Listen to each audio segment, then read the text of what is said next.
Let's explore the hidden economic logic that ties together some of today's biggest headlines. From Wall Street to London, you've got markets dealing with a ton of uncertainty and pretty slow growth. And then in tech, there's this massive AI arms race, and it's completely changing the game. And on the world stage, we're seeing nations making these really urgent calls for resources and support.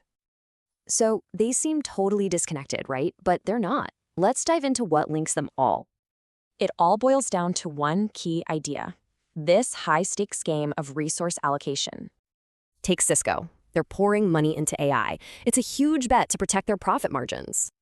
Then, on the world stage, Ukraine's plea is all about allocating frozen assets just to survive.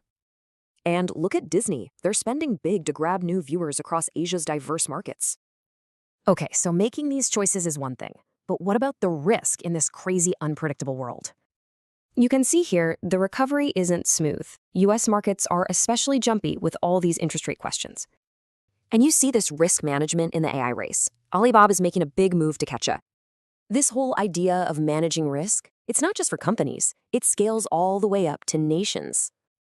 Right, so here's the US strategy. It's a four-part plan to secure supply chains and cut down on risks. But great strategy isn't just about managing today's risk. It's about predicting what's next. For instance, the International Energy Agency, they're forecasting a huge oil surplus. That's a big deal.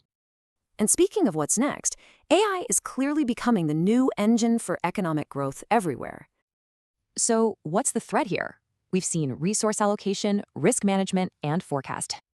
But these aren't just separate ideas. They're all part of the same strategic playbook. And the common language tying it all together? It's analytics. It guides everyone from CEOs to world leaders. So in a world basically run on data, you have to ask, who's really building our future?